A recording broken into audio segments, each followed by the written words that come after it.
Bonjour, je m'appelle Mitrakala, and today I'll be sharing my cross culture reflection based on the course Basic French for Communication 2, code BKB3032. And this course has three topics, and I'm going to share the cross cultural reflection. One, I have daily object. So from the French thing, we can see that le stylo est bleu, la gomme est blanche. These are example of gender in objects. Le is masculine, la is feminine. And adjective like bleu and blanche also change depending on gender. You can see I wrote there. And then in Malay, we just say why it's cross cultural differentiation, because Malay we don't have specific gender. For pen merah, pen biru, we just say pen merah, pen biru. There is no gender for the object. So just no gender, no article, fast and clear. For clothing, the pot unzub rose un chapon noir. Okay, I'm wearing a red skirt and a black hat. French uses the word porter to wear, and colors like rouge and noir must match the noun's gender and number. Also in Malay, we say saya pakai skirt merah dan topi hitam. In also, why I'm telling this, because both are telling what we are wearing, but I don't think so in Malaysia we use or we tell what we are wearing. We don't express ourselves by clothes, like look at us, look at me, what I'm wearing, all right? So I feel like in French the culture express style and personality, and also the more stylish you are, the better they like you. In Malaysia, clothes often is considered as cultural heritage or something that we use for modesty. We wear baju kurung or whatever modestly, most of us. And then physical appearance, they pay in French, they use, how to say, detail and polite grammar, while Malay is more flexible. Like how you know, elle est petite et elle a les cheveux longs. She's short and has long hair. The expression is there. Sorry, because I'm just learning French, so my expression isn't quite not there yet. But based on what I learned and I see from the video, the expression is there when they're talking. The tone is there. But in Malay, dia rendah dan mempunyai rambut panjang. Same meaning, no changes, no exaggeration in that. Um, it's like they are how to say, their words are like poetic when they are telling someone's physical appearance. Also, what I learned is health phrases like Zemayal lah tet, I have headache. Zemayal tet, Malay saya sakit kepala. Easier, both are easier, both have similarity. Like we also say like I have headache and Zemayal tet. So this is for topic 1. 2, similarity and difference between French and Malay, the cross-cultural reflection. So these are daily life topics like food, feelings, and buying things. So topics are the same. In both Malay and French, we talk about what we like, what we don't like, and what we want to eat. Simple, like daily lifestyle, but the words are different. For us in Malaysia, we might use something different verbs like that. So I'm going to talk about this. So for the food, right? Saya suka nasi. Both of the topic, right? The likes and dislike. We will talk like Zamleri, Leries. And I like rice. Saya suka nasi. Both is talking about rice. Sentence structure. Did you know that French and Malay follow the same basic sentence structure? It always subject and verb object.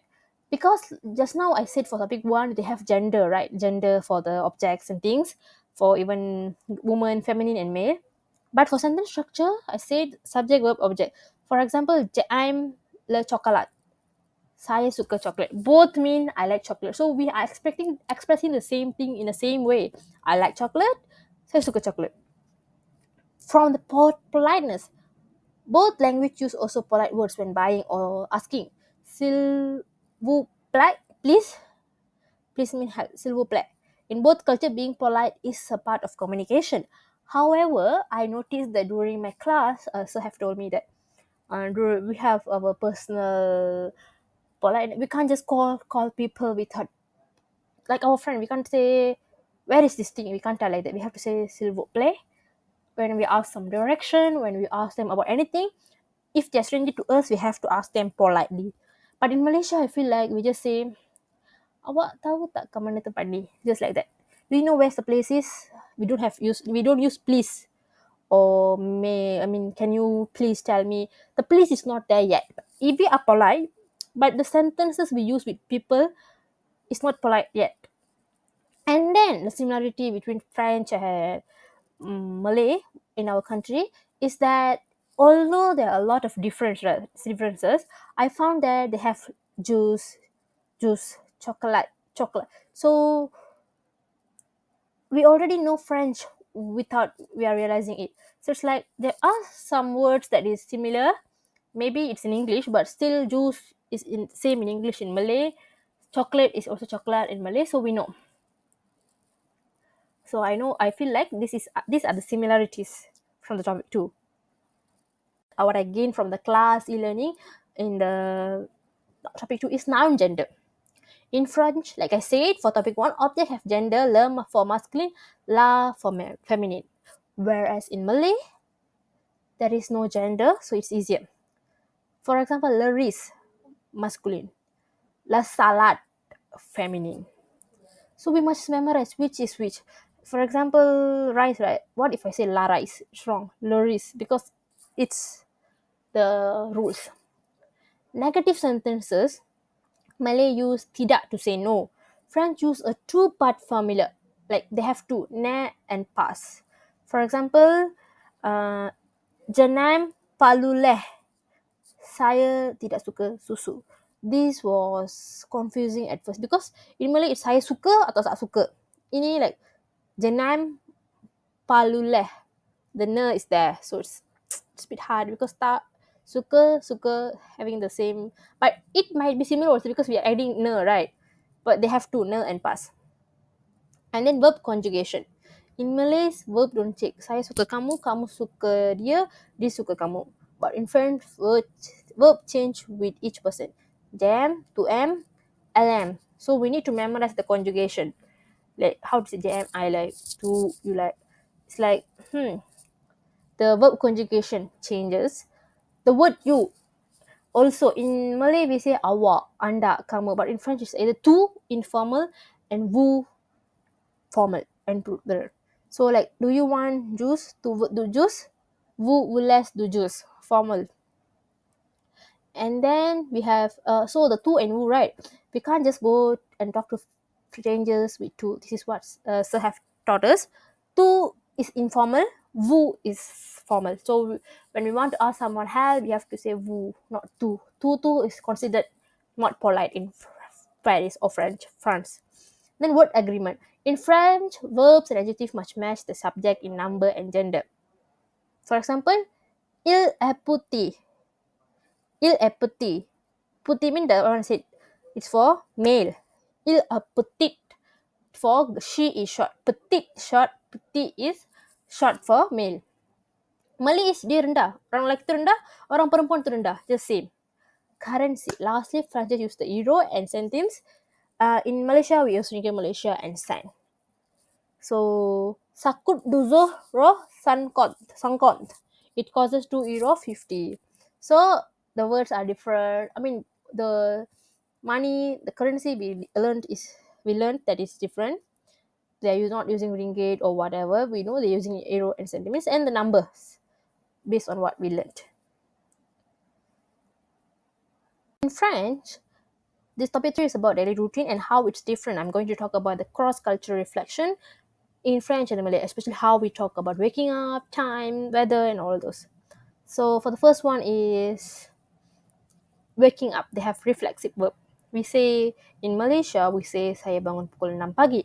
It means I wake up at 6 in the morning and no extra word. But in French, we say je me lève à 6 heures. It means I get myself up at 6 o'clock. So what's the difference? In French, I must use me or I to show that I'm doing the action to myself.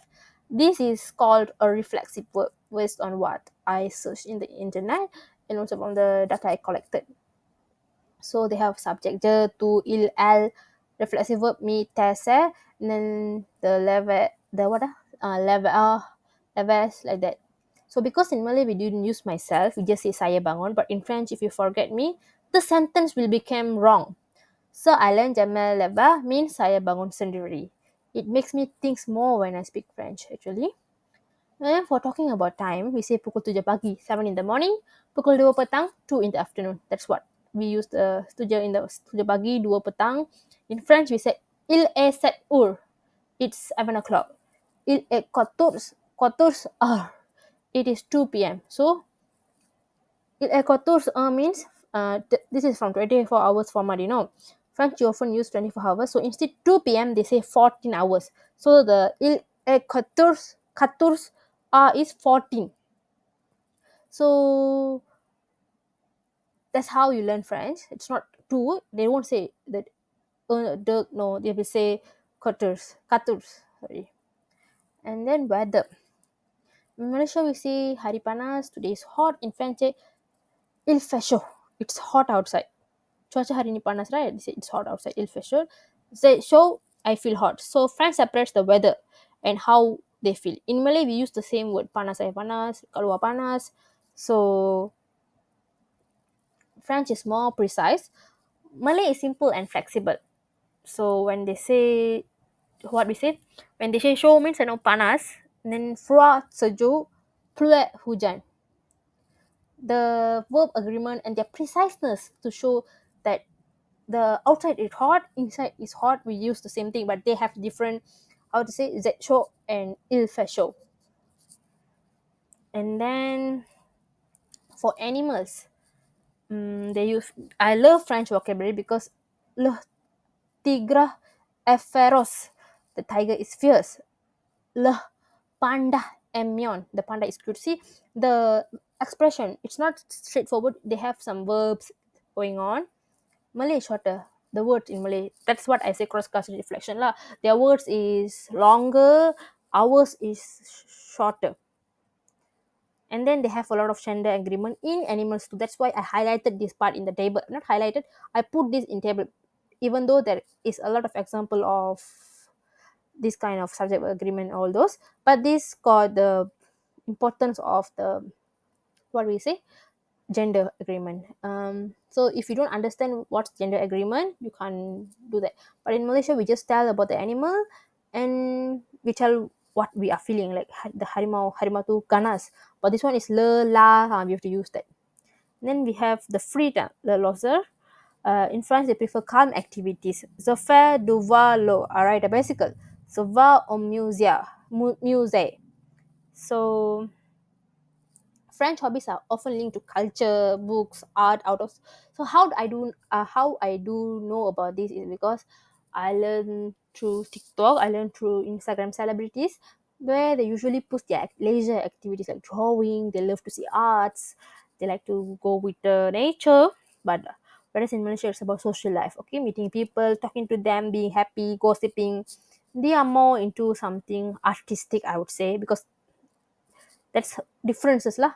Because in Malaysia sometimes people don't go out often, they are foodie, they will go out to eat. But these people in France, Paris, France, they will go out to do leisure activities. So c'est la fin, merci beaucoup. That's for this chapter.